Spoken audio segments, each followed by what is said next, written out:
It's a big world, yet finding a place in it isn't easy.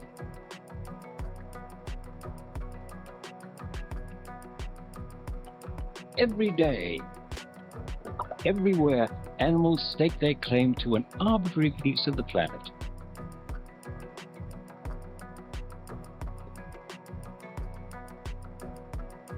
And once they've won their ground,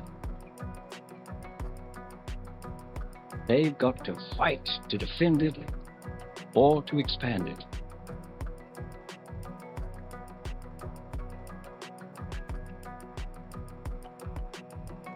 Some go it alone. For others, it takes an army.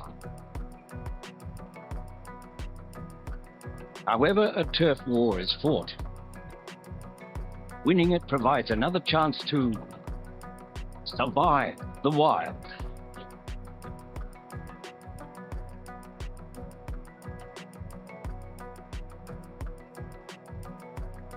Out on the wide Serengeti, this leopard would be perfectly happy to never see another of his kind.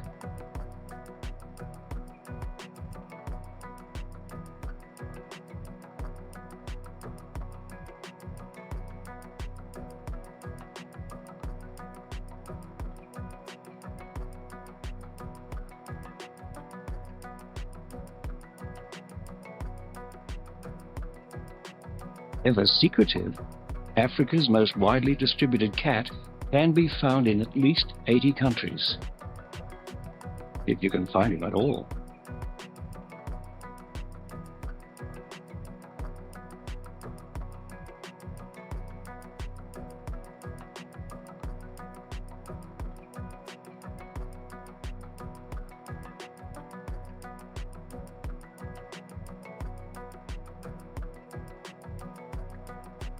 He claims his territory and stays out of sight and doesn't take kindly to strangers. Unless she's a lady.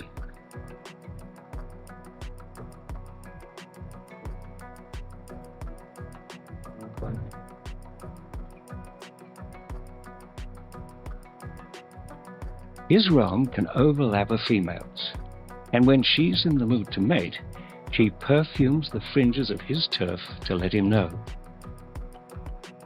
He'll step out of his territory to accept her invitation. Happy couple spends up to a 5-day honeymoon together, mating as often as every 15 minutes. And they're done, back to their respective ranges.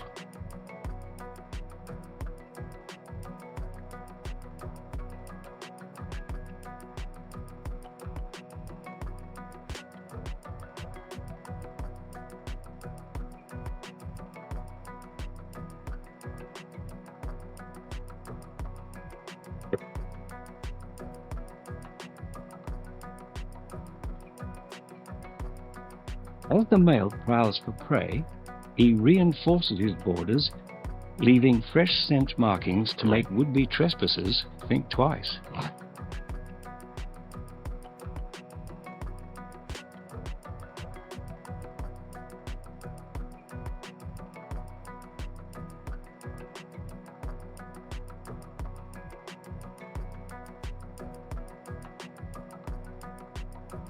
He needs a certain amount of space for self-defense.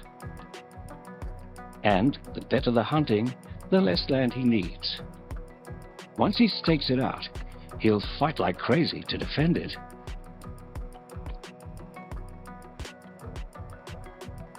The borderlines are invisible but unmistakable to other leopards, marked with urine, feces, and discharge from the scent glands on his cheeks.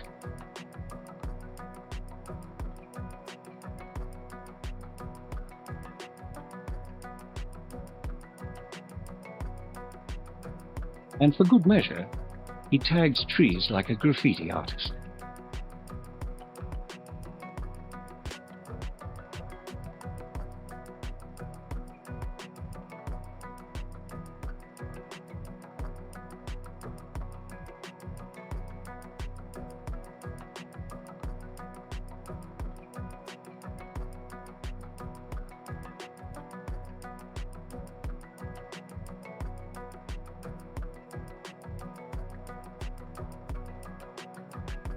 With the borders secure and the sun going down, he sets out to grab dinner.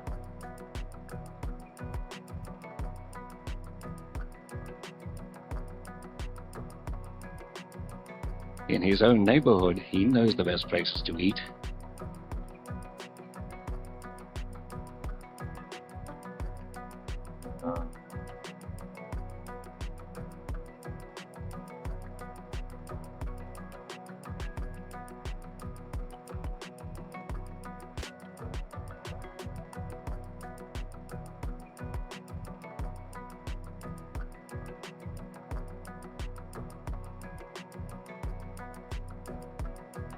But he's not the only carnivore out tonight.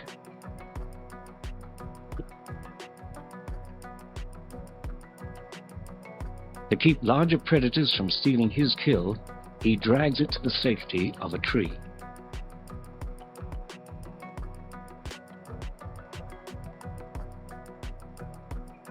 Almost everything a leopard does, he does alone.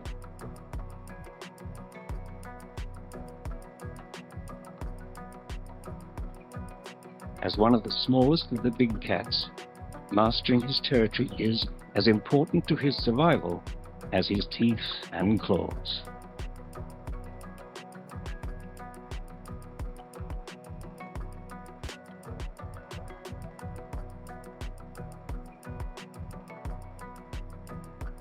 While the leopard is the cat that walks by himself, his distant cousins, lions, run their realm like a family business.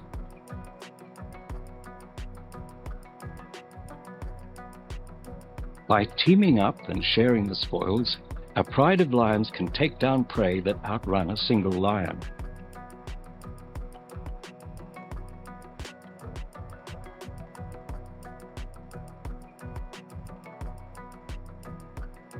In Kenya's Samburu National Reserve, a pride of lions reigns over its territory, hunting and defending it.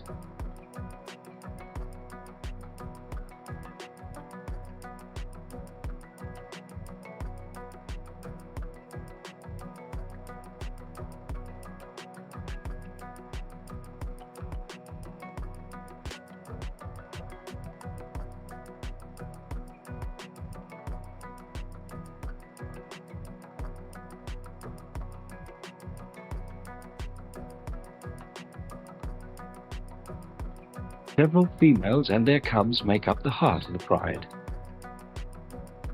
which is led by one or sometimes two males. This male lion doesn't exert much effort as a parent, or even really as a hunter, but he's no slacker.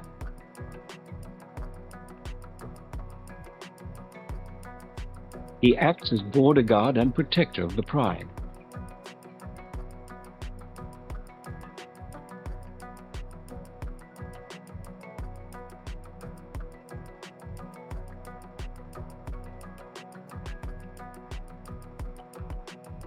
Spraying urine around the fringes of his kingdom to ward off pretenders to the throne.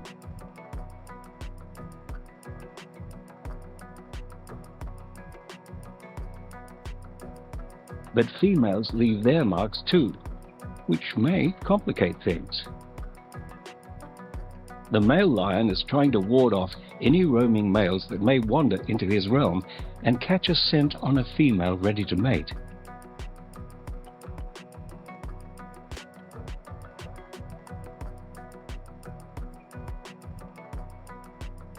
Pride territory can vary from a few square miles to over 100. Boundaries shift slightly with the seasons and the movement of prey.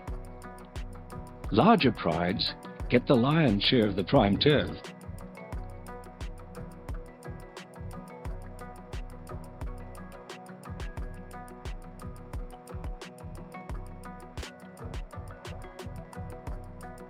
Here comes trouble. This young nomadic male, charmed by the female's scent, heads towards them where they're resting with the pride's leader.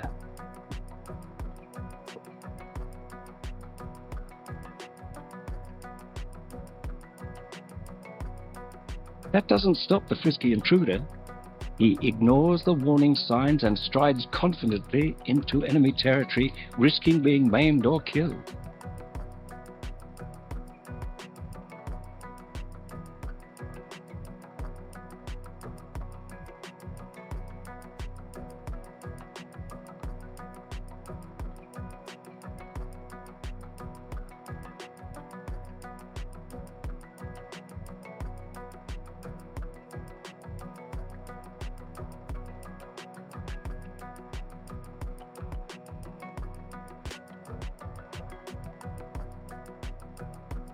Today, youth beats experience.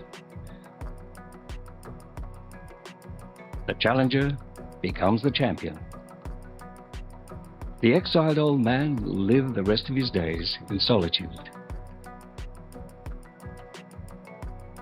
The pride's new leader, eager to get started, knows the females won't mate while they're still nursing their cubs.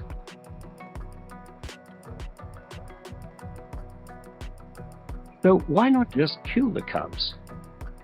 Here's 3 good reasons.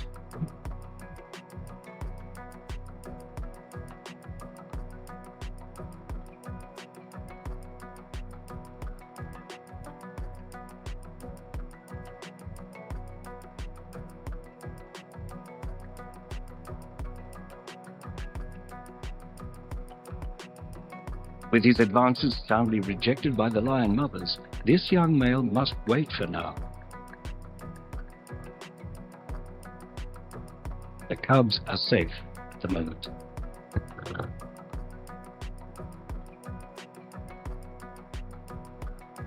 But this fight is not over yet. Male lions will often kill the cubs of their predecessors so that the females will be ready to mate again.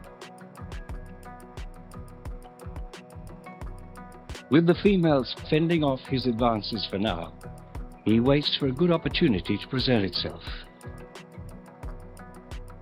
There's a lot at stake, and his time as a leader may be limited until the next challenger finds a way into his domain to claim the throne.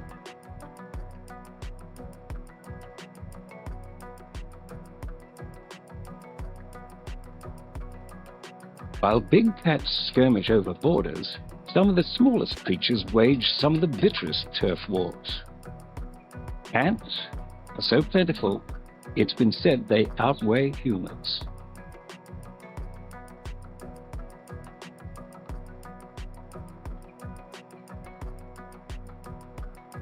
Desert ants, by the hundreds of thousands, prosper in Arizona's sun-baked sand.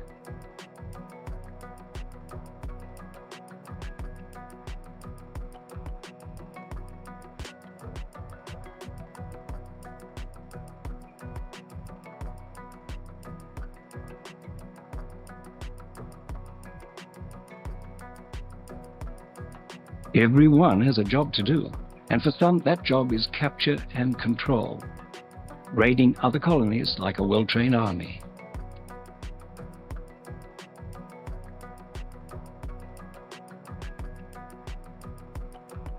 Beneath the desert surface, out of the glare of the sun, ants faithfully serve one queen.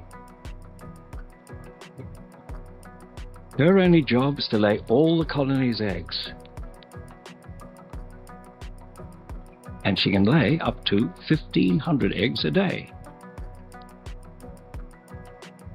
The larvae need protection, and that's the job of the carer ants.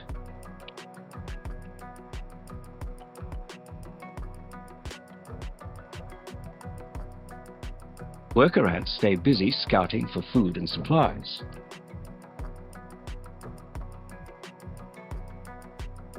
While soldier ants defend the colony's territories.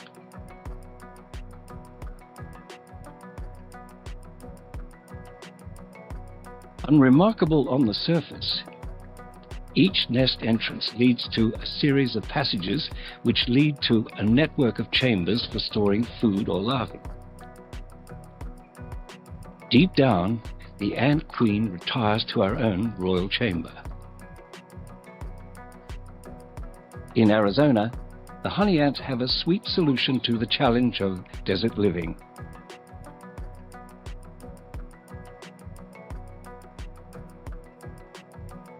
Some members of the colony, called repletes, store nectar in their bellies, which swell to the size of grapes.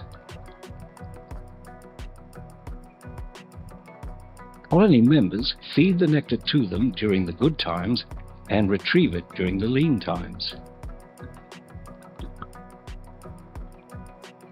The replete ants get so bloated they can't move. But now the colony's in crisis. It's not a food shortage, but a raid by a rival colony.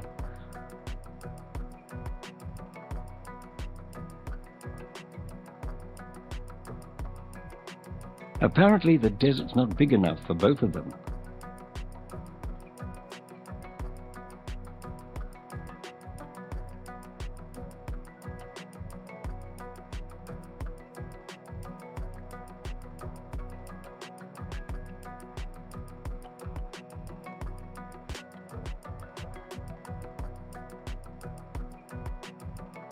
The rival hordes overwhelm the colony.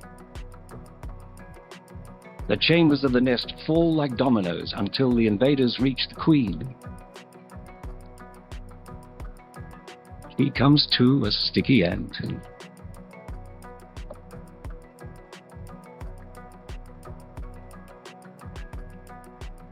They'll eat the conquered enemy and take the larvae to their own nest to become their servants.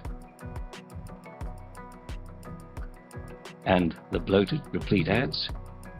Well, tasty plunder.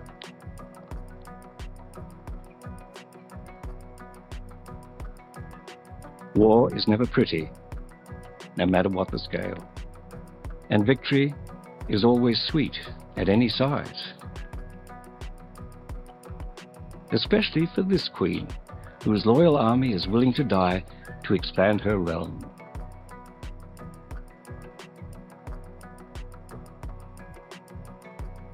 Turf wars can happen anywhere, even where there's no turf. Competition for forest canopy real estate can be fierce, so the Malagasy paradise flycatcher has to be fiercer.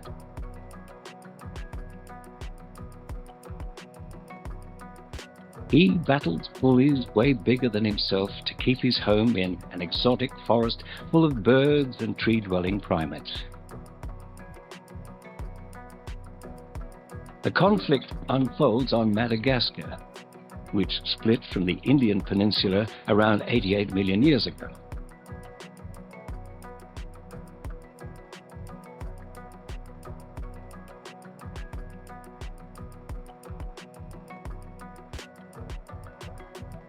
Thanks to the separation, the island has many species found nowhere else on Earth.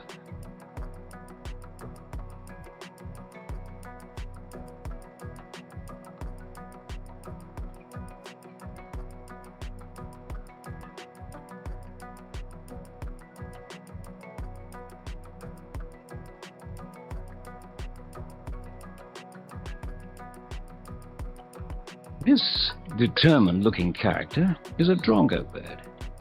He's already laid claim to this neck of the woods and doesn't want to share it with the flycatchers. So, he's destroying their nest.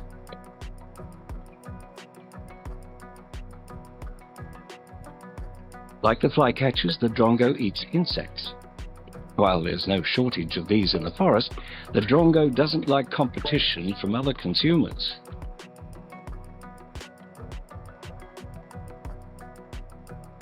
The homeless flycatcher couple must find a friendlier neighborhood.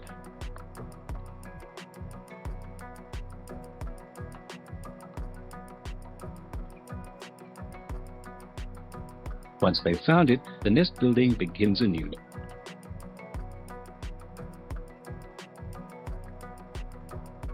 They need to complete it before they can begin the serious business of raising chicks.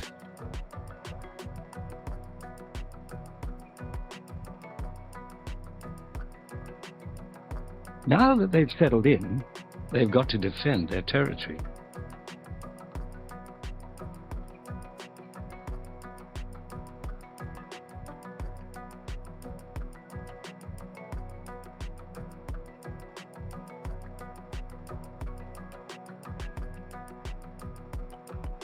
But just when they thought they were safe, more trouble. This time a fellow flycatcher, here to challenge the nesting male.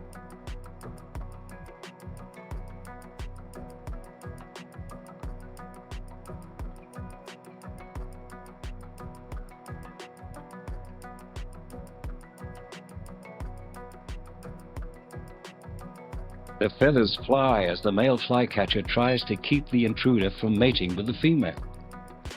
In these skirmishes, no one usually gets hurt.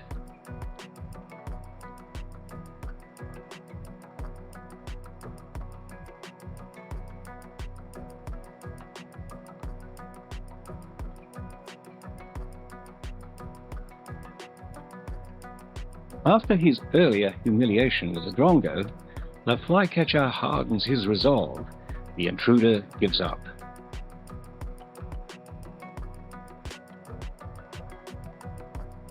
The male returns to the nest after holding his ground in the air.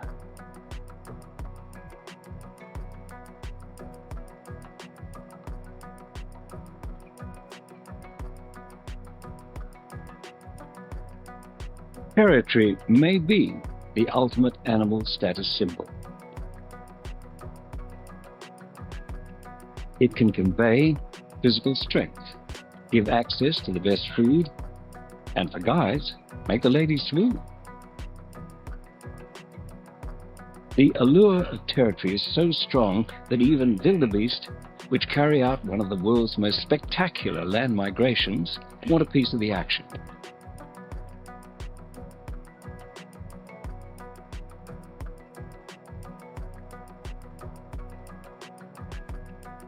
On Kenya's 580 square mile Masai Mara National Reserve, the Mara River snakes its way across the plains.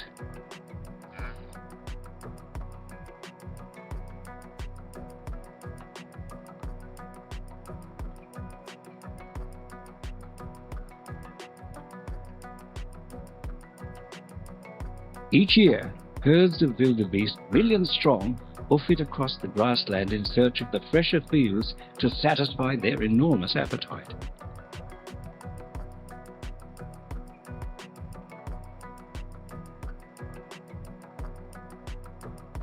Eventually, they reach one of the most treacherous points in their journey, the Mara River.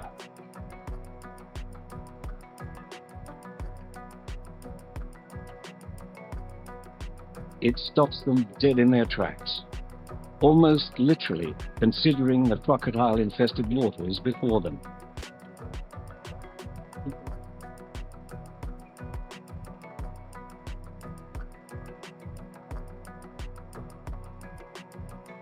As the wildebeest numbers swell, one brave beast takes the plunge.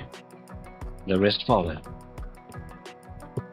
A great many animals of the Masai Mara depend on the river. Right now, for the wildebeest, it's kind of in the way.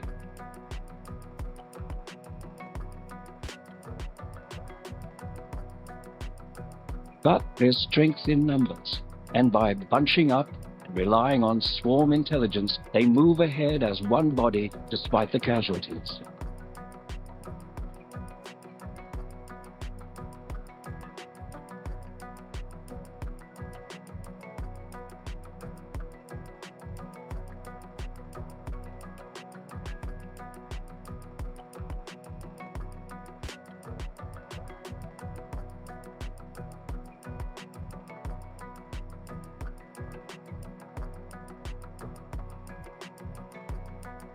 Back on the relative safety of dry land, the wildebeest take a break to eat.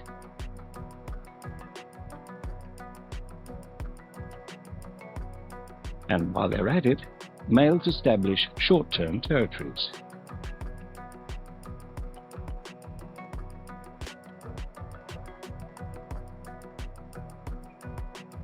These private domains repel rival bulls while luring receptive calves. During the migration, there's plenty of both. At the border of his realm, this bull locks horns with his rival as they try to throw each other off balance. But bringing his opponent to his knees is beside the point because he's already there.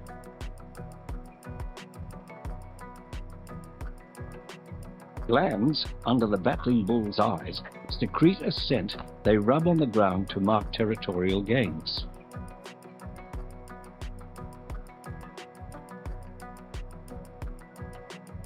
The headbutting looks brutal, but the beasts are built to take it. They strike at the sturdy base of their horns and avoid serious injury. This wrestling safeguards the overall health of the herd and might also increase the battling bull's hormone levels.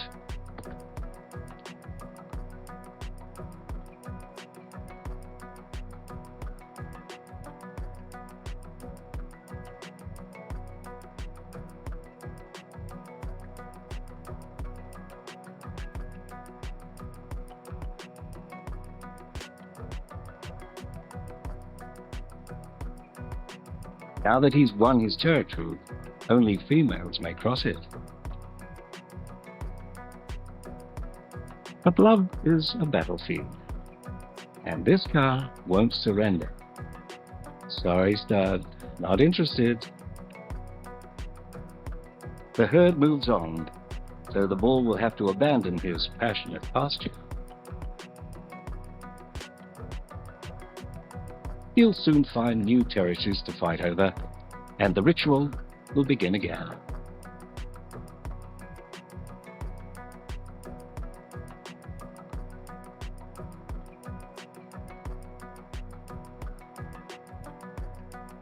While the wildebeest can't seem to get across the river fast enough during their annual migration, brown bears can hardly wait for the day to dive in. Within these lush North American forests, the rivers provide a lifeline all year long. And every summer, they become especially exciting for the bears. It's fishing season.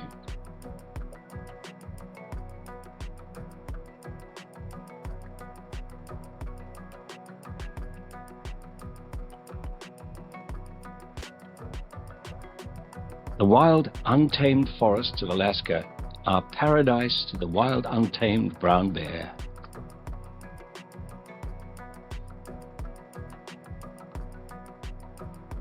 On his way to the river, this young male catches the scent of a female. Her mind's on the 2 cubs she has to feed. The male will soon find out she'll have no interest in him while the cubs are in the picture.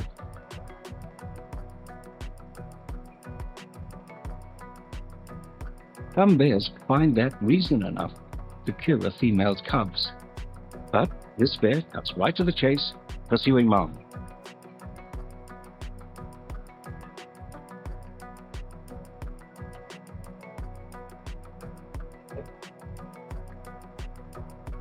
Young mother stands her ground. He finally gets it. No means no.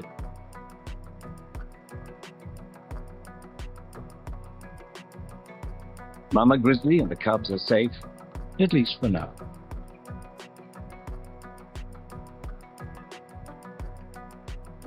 It's the salmon, the easiest fishing all year, as hundreds of thousands of salmon race upstream to spawn.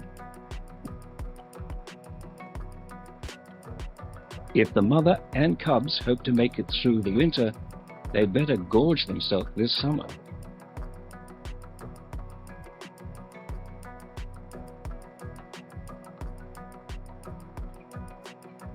One sockeye salmon has around 4,500 calories. An adult bear will eat about 30 of them a day. Narrows and rapids are the best place to catch them. Any Bruin with a brain knows that. There's no such thing as a secret fishing hole. Every bear stakes out his or her own spot on the river. And the competition for these mini territories is ferocious.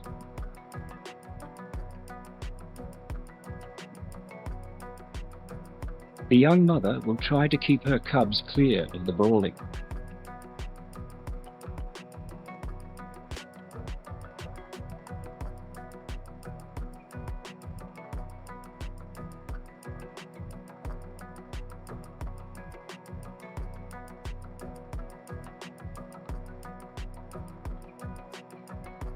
Male bears can weigh more than a half a ton and stand over 6 feet tall. Their claws can exceed 3 inches.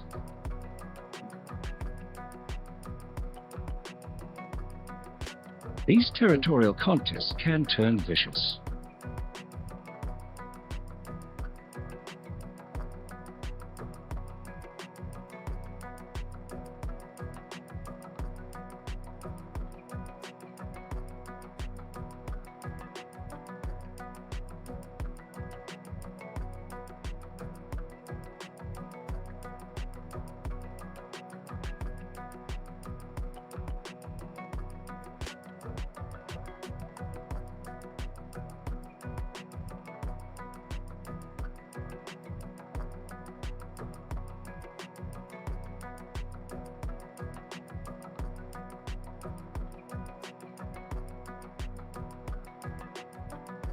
First, the bears claw at each other's chests and shoulders.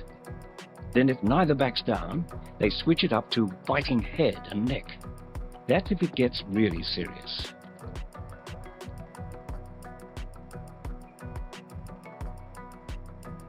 With these two, like most of these clashes, it doesn't come down to mortal combat, but the stronger of the two bears triumphs and claims the prime location atop the rapids.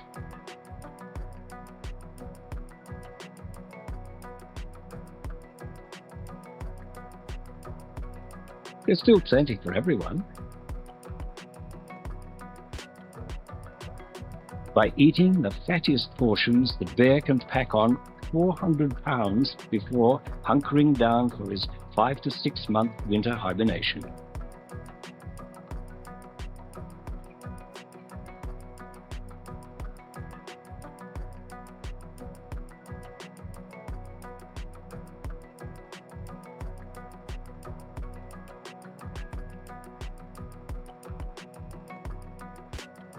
The run only lasts from May to September. When it's done, the bears go their separate ways, avoiding each other as best they can, returning to their dens, at least till next year.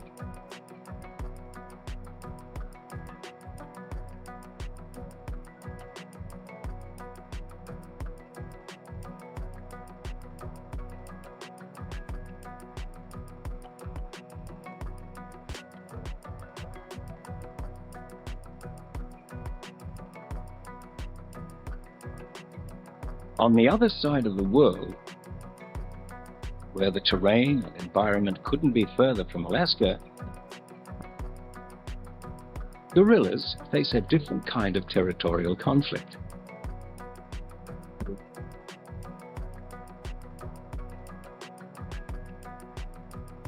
Their story begins in the borderland forests between Rwanda, Uganda, and the Congo.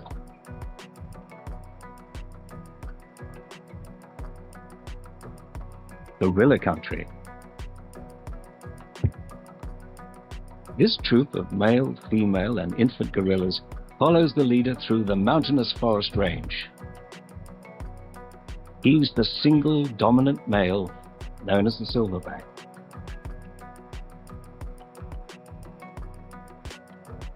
Like a strict camp counselor, he alone decides where the troop goes and when they eat. He also keeps them safe. Silverback didn't get where he is today by being a pushover.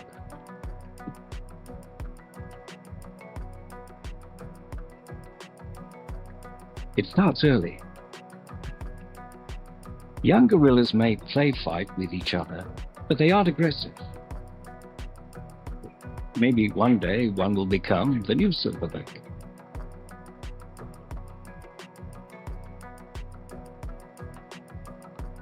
As the silverback moves through his territory, which could stretch as far as 16 square miles, his troop rarely strays from his side.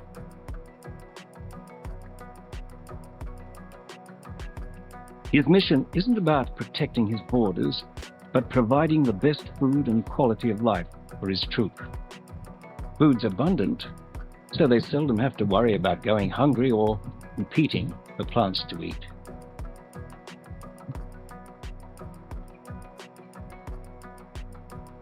In fact, gorillas are pretty casual about their territories.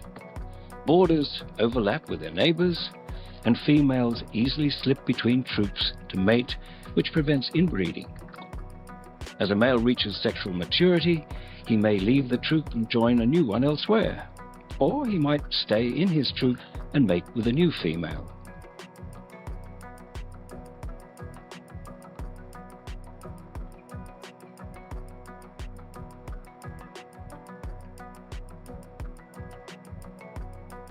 As the silverback moves his troop to a new patch, he's in no particular hurry, sometimes relocating only a few hundred feet a day.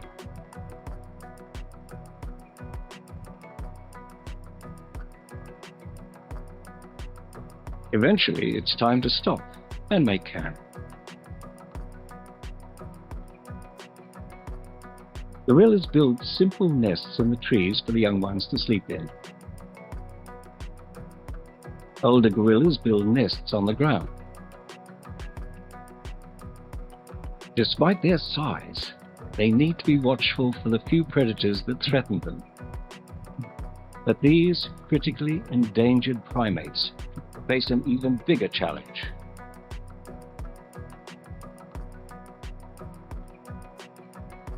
Gorillas, the rainforest is a lush, all-you-can-eat paradise of leaves, fruit, bark, roots, and seeds.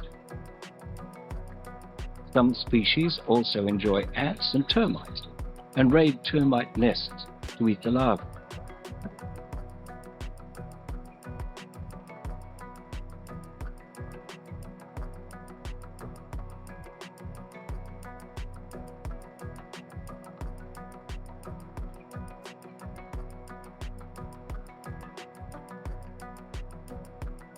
But through development and human demand for resources, the boundaries of the rainforest are closing in. Their territory is shrinking.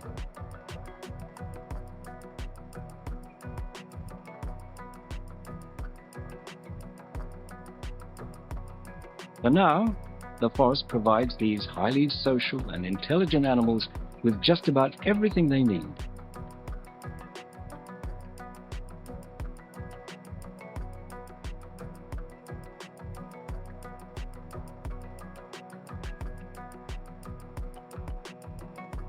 With their fearless leader watching over them, the troop settles back into their timeless routine, at least for now.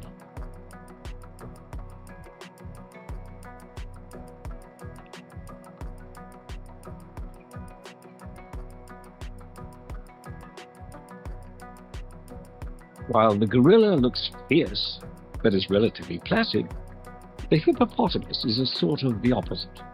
A whimsical-looking creature with a nasty temper.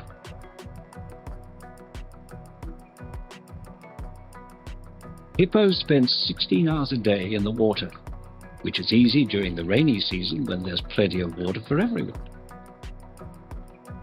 But during the dry season, these social beasts can get more than a little feisty.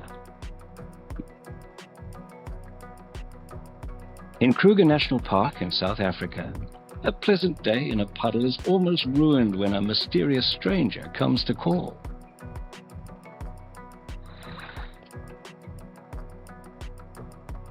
A hippo herd can number up to 40 individuals, and though they spend most of their time in the water, hippos can't swim or even float.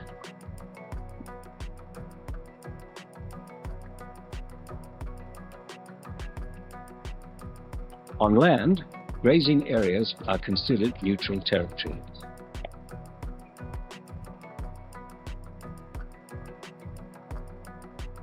But the water can be a very different story. Hippos live segregated lives, females and youngsters in one area, bachelor males in another.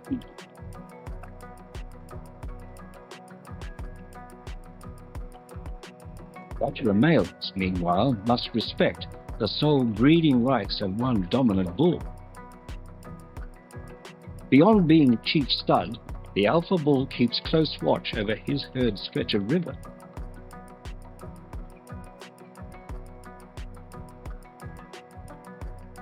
When a young male dares to trespass on the herd's territory, the chief hippo in charge is not amused.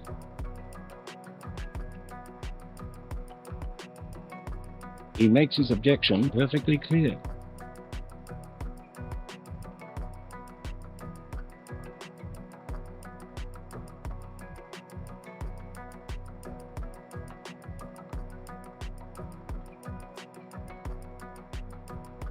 But the challenger is undeterred and even stakes his claim by showering his dung around the place. This means war.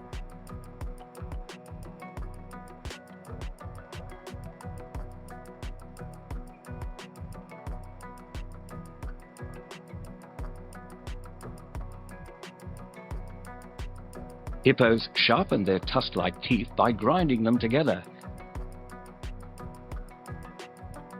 Their canines can grow over a foot long, and their jaws can crush a crocodile.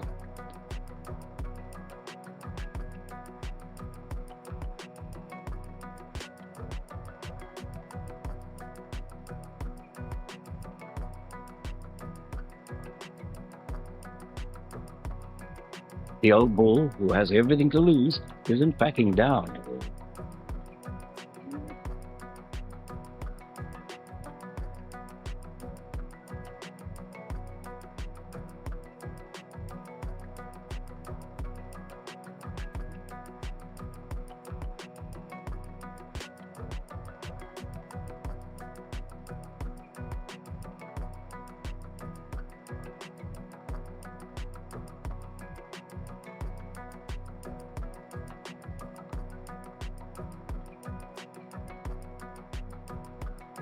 The challenger does his best, but the battle-tested old bull lands the most damaging blows.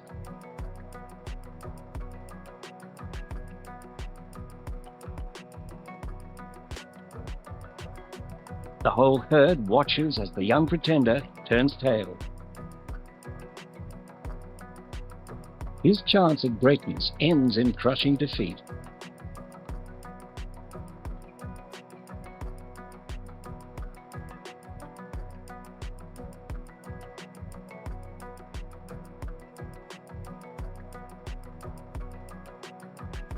Badly injured and in exile, he collapses under the baking sun.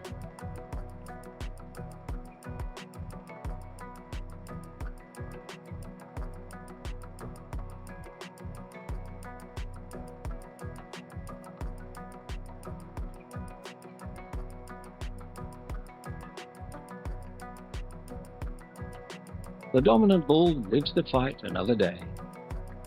And now it's time to collect his prize, mating with any cow he wants.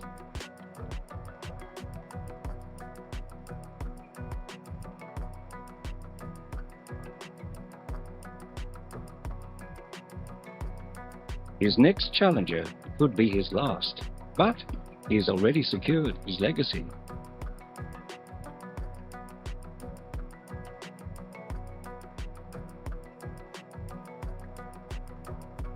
While the alpha hippo throws his weight around in Africa's rivers, male northern elephant seals storm Pacific beaches.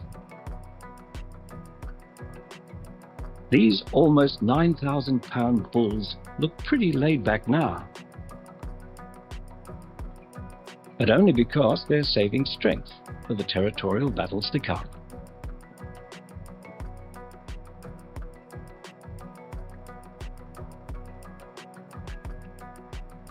They spent most of the year at sea, fattening up to prepare for the breeding season when they'll lose 1/3 of their body weight.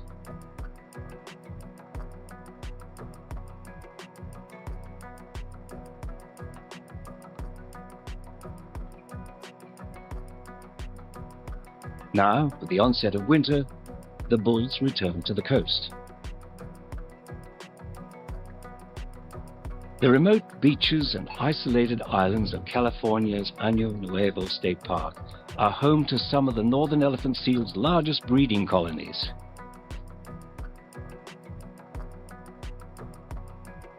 A male hauls onto the beach where he was born with a singular objective: to sire offspring of his own.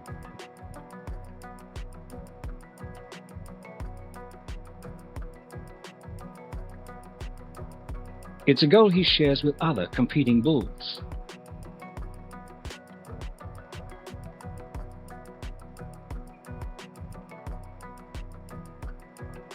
Question is, where are the females? They're on their way, but before they arrive, the males must compete over the best territories which attract the most females. Once a bull wins his territory, he won't even leave it to eat.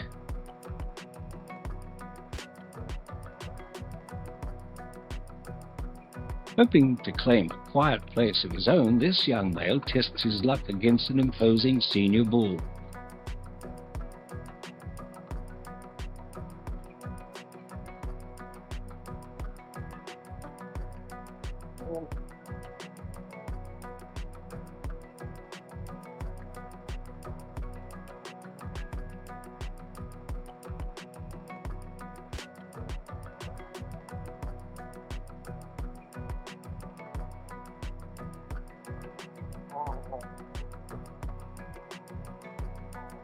When the older bull's had enough, he lets loose a terrifying roar which subdues his opponent.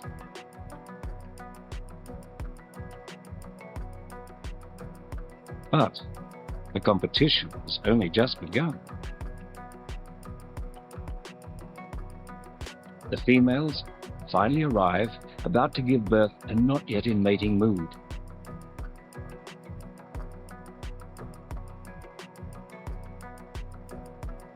The males guard the mums-to-be, knowing they'll be receptive after the pups come. The bull's patience is about to pay off. After about a month, the pups are weaned and his harem is ready to breed. But a male on the fringes of his territory tries to mate with one of his females. Not on this guy's watch.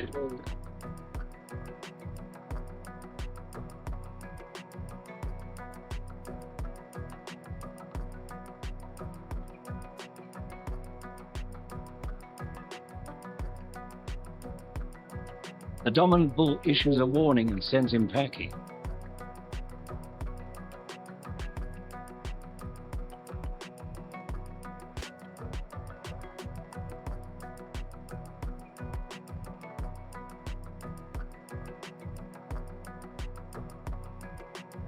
The triumphant bull returns to his harem and a busy period of mating. Up to 50 calves might join his harem.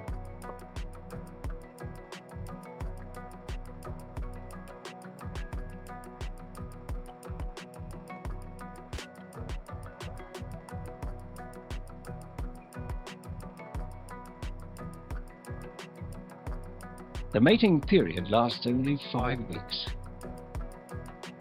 And once it's done, the territories and the fights are forgotten. As winter turns to spring, bulls, cows, and their pups leave the beach for the open ocean. But not before enjoying a well-earned rest.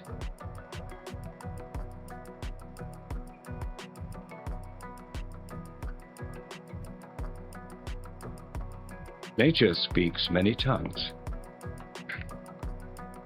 in many voices.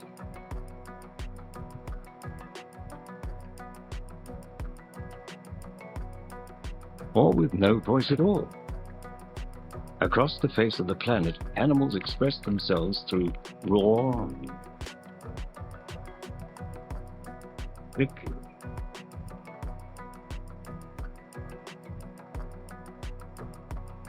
or scent,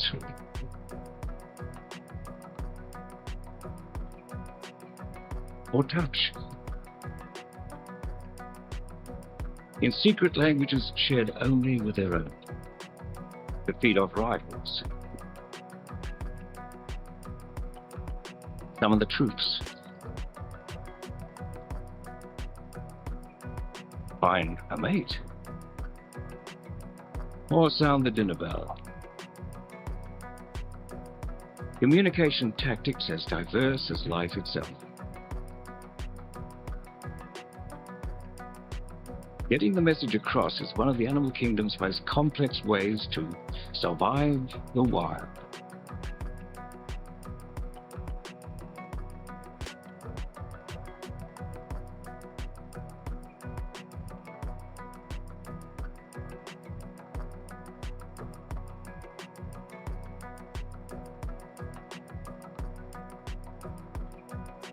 The largest wild member of the canine family, the grey wolf, haunts storybooks and lurks in legends.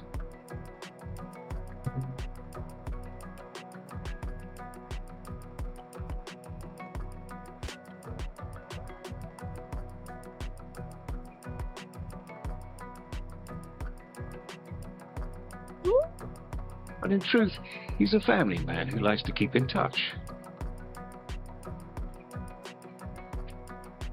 Social animals, wolves prefer to live in tightly knit packs.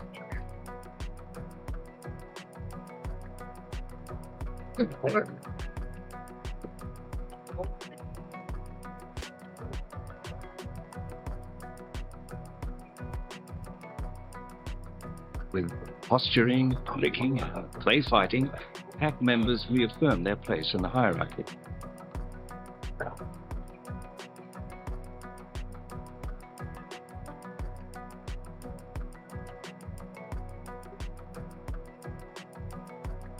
And when they have something to say to their pack mates, they say it.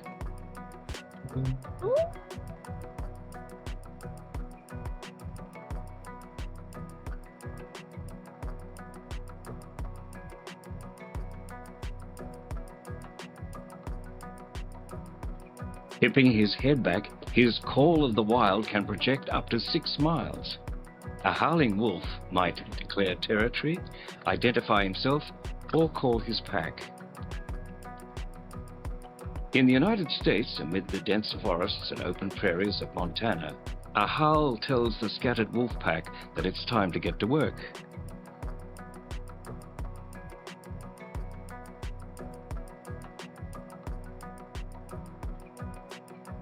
The rallying call summons the pack to the hunt.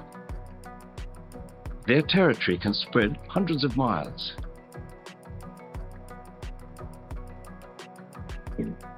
They catch the scent of a herd of bison in their range.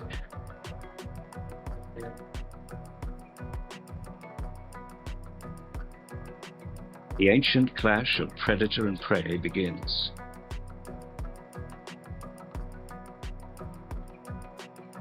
Each knows its role. The wolves draw as close as they can. They might trail the herd for days before striking.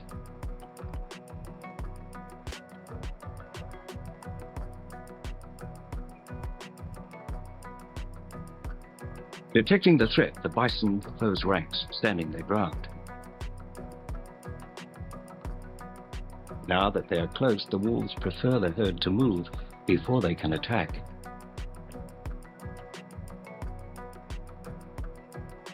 It's a waiting game. The hunting party knows the bison will eventually panic and bolt.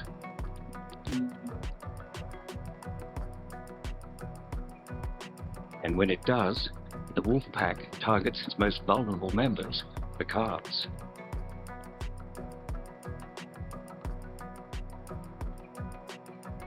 The bison have speed and strength on their side, but the wolves drive them into swampy ground, slowing the escape and separating their target from the herd's protection.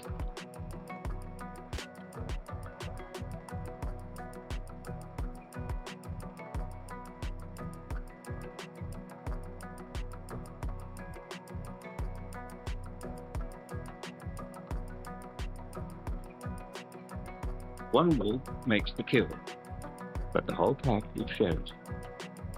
The alpha male and female who led the hunt get first dibs.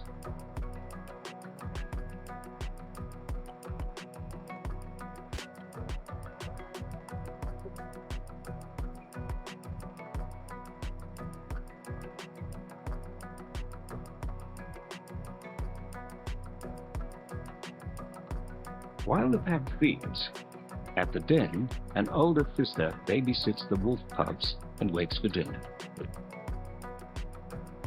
The pups are carefree, but she can't let her guard down.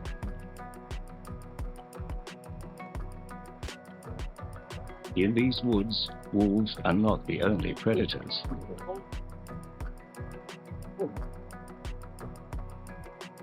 When a black bear wanders into her range, the pups are suddenly in danger.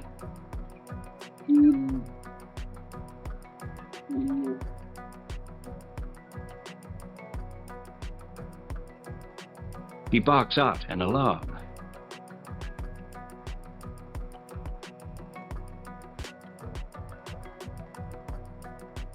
Heeding the call, the hunting party rushes back, harassing the black bear and driving him from their range.